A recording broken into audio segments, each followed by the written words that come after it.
বাংলা পক্ষে আমরা একটা সংগঠন যারা দাবি করেছে তারা বাংলাতে বাঙালির অধিকারের জন্য সোচ্চার। সেই বাংলা পক্ষ সংগঠনের উত্তর 24 পরগনা শহরাঞ্চল জেলার পক্ষ থেকে 3রা এপ্রিল তাদের কিছু দাবিতে যথা পৌরসভার সমস্ত রাজ্য সরকারি ও সমস্ত ব্যবসায়িক প্রতিষ্ঠানের সাইনবোর্ডে বাংলা বাধ্যতামূলক করতে হবে ও এলাকার সকল কর্মস্থানের জায়গাতে ভূমিপুত্রদের 90% সংরক্ষণ করতে হবে এমনটাই জানিয়ে দক্ষিণ দমদম পৌরসভায় এক ডেপুটেশন জমা দেওয়া হয়। এই দিন সংগঠনের পক্ষ থেকে ডেপুটেশন জমা করতে উপস্থিত ছিলেন উত্তর 24 পরগনা শহরাঞ্চল জেলার সম্পাদক পিন্টু রায়, অভিজিৎ দে, সুদীপ্ত দাস, সাগর সাহা, কৌশিক সাহা, রাজকর সহ অন্যান্য সহযোদ্ধারা। বাংলা পক্ষ আজ দক্ষিণ দমদম পৌরসভার সামনে এসে চেয়ারম্যানকে, পৌরসভার যে চেয়ারম্যান তাকে একটা আমরা ডেপুটেশন দিয়েছি। কারণ হচ্ছে যে ট্রেড লাইসেন্সগুলো যখন রিনিউয়াল করা হয় বা ট্রেড লাইসেন্স যখন ইস্যু করা হয়, প্রত্যেকটা ব্যবসায়ী প্রতিষ্ঠানগুলোতে বাধ্যতামূলক করে দেওয়া দরকার যে ব্যবসায়ী প্রতিষ্ঠানগুলোর যে সাইনবোর্ড আছে সেটা বাংলা ভাষায় অবশ্যই সাইনবোর্ডকে ব্যবহার করতে হবে। তার সঙ্গে যে ভাষা থাকুক, কিন্তু বাংলা ভাষাকে বাধ্যতামূলকভাবে ব্যবহার করতে হবে। আর পৌরসভার যে চাকরিগুলো আছে, চাকরি টেন্ডার যে সমস্ত জিনিসগুলো রয়েছে, এগুলো যাতে লোকাল ছেলেপিলে, যাতে পশ্চিমবঙ্গের যাতে ভূমিপুত্ররা যাতে পায়, তার জন্যে আমরা কথাবার্তা বলতে এসেছিলাম। এবং পৌরসভার বিষয়ক চাকরির পরীক্ষাগুলো বাংলা ভাষায় নিতে হবে। এই দাবিতে আজকে আমরা দক্ষিণ দমদম পৌরসভার চেয়ারম্যানকে ডেপুটেশন দিলাম। গত কয়েকদিন আগে আমরা দমদম পৌরসভাও গেছি।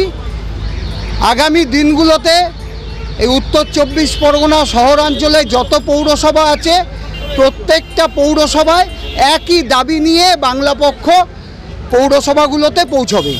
জয় বাংলা। প্রত্যেকটি মিউনিসিপ্যালিটি বা কর্পোরেশন সেই জায়গাগুলোতে সব জায়গাতেই আমরা ডেপুটেশন দিই এবং এই ডেপুটেশন কর্মসূচিটা বিশেষত কোনো অনুরোধ এবং আমরা সেটা প্রেয়ার হিসেবেই রাখি, ঠিক কথা, এবং সেই দাবিটা আইনানুগ ভিত্তিতেই আমরা রাখি। কারণ অ্যাজ পার মিউনিসিপ্যাল অ্যাক্ট রয়েছে বা ওয়েস্ট বেঙ্গল গভর্নমেন্টের যে ট্রেড লাইসেন্সের যে আইন রয়েছে সেখানে, এবং এটা সারা ভারতবর্ষব্যাপী রাজ্য ভাষা, যেহেতু ভাষাভিত্তিকভাবে আমাদের রাজ্য গঠন হয়েছিল 1956 সালে, সেইভাবে রাজ্যের যেই ভাষার ওপর ভিত্তি করে রাজ্য গঠন হয়েছে সেই ভাষাকে অবজ্ঞা করে, সেই ভাষাকে সরিয়ে দিয়ে রাজ্যে ব্যবসা বাণিজ্য বা চাকরি কর্মসংস্থান সবগুলোই একটা অনুচিত বা আইন বিরুদ্ধ বা সংবিধান বিরুদ্ধ কাজ। এই বিষয়টি অত্যন্ত দায়িত্ব সহকারে এবং সচেতনতার সাথে আমাদের দক্ষিণ ভারতের রাজ্যগুলি তারা রূপায়ণ করে। তারা তাদের মিউনিসিপ্যালিটি বা সরকার রাজ্য ভাষার ওপর গুরুত্ব দেয়। তাদের সিভিল সার্ভিস এক্সামিনেশান বা তাদের কর্মসংস্থান, সেখানে যারা ব্যবসায়িক প্রতিষ্ঠানগুলো আছে তাদের ব্যানার, ফেস্টুন, সেখানে কর্মক্ষেত্রে যাদেরকে নিয়োগ করা হয় ভূমিপুত্রদের, এই বিষয়গুলো ভারতবর্ষের দক্ষিণ ভারতের অধিকাংশ রাজ্যগুলি সেটা মেনে চলে। এবং ক্রমশই আমরা দেখতে পেয়েছি যে ভারতের অন্যান্য রাজ্যগুলি, উত্তর ভারত, পশ্চিম ভারত, এই রাজ্যগুলো যথেষ্ট গুরুত্ব সহকারে মেনে চলেছে। ফলত সেই সমস্ত রাজ্যের যারা ভূমিপুত্র, সেই সমস্ত রাজ্যের রাজ্য ভাষাভাষীর যে সমস্ত মানুষরা, তারা তাদের কর্মসংস্থান, তারা তাদের ব্যবসা, তারা তাদের ভাষা ভিত্তিকভাবে তাদের মর্যাদা রক্ষা এবং কর্মক্ষেত্রে তাদের বঞ্চনার শিকার না হওয়াটা, এটা একটা চলেছে সারা ভারতবর্ষের সমস্ত রাজ্যে, এক্সেপ্ট বেঙ্গল, যেটা আমরা দীর্ঘদিন ধরেই লক্ষ্য করে এসেছি যে বাংলা ভাষার ওপর ভিত্তি করে পশ্চিমবঙ্গ রাজ্য গঠিত হলেও ভাষার ক্ষেত্রে প্রচুর ব্যবসায়িক প্রতিষ্ঠান তাদের ব্যানার, ফেস্টুনগুলো বাংলা ভাষায় তারা লিখছে না। বড় বড় শহরাঞ্চলে বড় যে সমস্ত ফেস্টুনগুলো হয় সেগুলো বাংলা ভাষা বর্জন করে চলছে।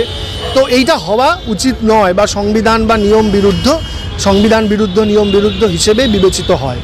তো এই জায়গাটা বাংলা পক্ষ সংগঠন গত 6 বছর ধরে পথে নেমে প্রত্যেকটি ব্যবসায়িক প্রতিষ্ঠান, সরকারি প্রতিষ্ঠান, পশ্চিমবঙ্গ সরকার এবং স্বশাসিত যে সমস্ত কর্পোরেশনগুলো রয়েছে, মিউনিসিপ্যালিটি, তাদের কাছে আমরা ডেপুটেশন দিয়ে আসছি যাতে আমরা এখানে যে সমস্ত ব্যবসায়িক প্রতিষ্ঠানগুলো আছে তারা বাংলা ভাষার ওপর ভিত্তি করে গঠিত পশ্চিমবঙ্গে বাংলা ভাষাকে গুরুত্ব দিক, বাংলা ভাষায় ব্যবসা বাণিজ্যের ফেস্টুন, ব্যানার এগুলো লিখুন এবং পৌর সংস্থাগুলোতে কর্মক্ষেত্রে বাঙালি বা পশ্চিমবঙ্গের যারা ভূমিপুত্র তাদের 90% সংরক্ষণের বিষয়টি তারা গুরুত্ব দিয়ে বিবেচনা করুক।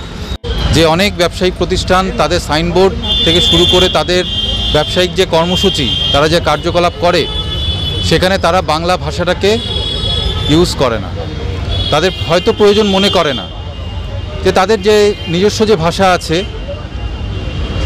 আমাদের বাংলা ভাষাকে আমরা সবসময় বলে থাকি যে যেটা আমাদের আঞ্চলিক ভাষা, যেটা আমাদের রাজ্যের ভাষা, সেটাকে সবাই সম্মান করতে শিখুন। আপনারা এখানে আসছেন, এখানে এসে বহিরাগত যারা আসছেন, এখানে এসে ব্যবসা করছেন, চাকরি করছেন, তারা নিজেদের জায়গা করে তারা দোকান দিচ্ছেন, তাতে আমাদের কারোর কোনো আপত্তি নেই, আপত্তি থাকারও কথা নয়। কিন্তু আমরা বরাবর আওয়াজ তুলে এসেছি এটার বিরুদ্ধে যে যেখানে বাংলা ভাষা বা যে কোনো রাজ্যে, যেটা অন্য রাজ্যে হয়ে থাকে সেটা আমাদের এই পশ্চিমবাংলায় হয় না কেন, সেটার জন্যই আমরা আজকে এসেছিলাম এখানে ডেপুটেশন জমা দিতে। চেয়ারপারসনকে জমা দিয়ে এলাম যে প্রতিটি ব্যবসায়িক প্রতিষ্ঠান যেখানে যেখানে আছে, যেখানে বাংলা ভাষা কেউ প্রয়োগ করছে না, তারা যেন অবশ্যই বাংলা ভাষাটাকে ইউজ করে। বাংলা ভাষা সবার উপরে থাকবে, বাংলা ভাষা সবার উপরে থাকবে। তারপরে আপনি ইংরেজি রাখুন, আপনাদের অন্য যে কোনো ভাষা রাখতে পারেন, হিন্দি রাখতে পারেন, আমাদের তাতে কোনো আপত্তি নেই, কিন্তু বাংলা ভাষাকে প্রাধান্য দিতে হবে যে কোনো জায়গায়। সেটাই আমরা আজকে চেয়ারপারসনকে ডেপুটেশন জমা দিয়ে গেলাম। কয়েকদিন আগে আমরা দমদম মিউনিসিপ্যালিটিতেও গেছিলাম, সেখানকার চেয়ারম্যানকেও আমরা দিয়ে এসেছি ডেপুটেশন, এবং আমাদের এটা কর্মসূচির মধ্যেই পড়ে যে আমরা প্রতিটি মিউনিসিপ্যালিটিতে, প্রতিটি জেলার মিউনিসিপ্যালিটিতে আমরা এই ডেপুটেশন দিয়ে যাব।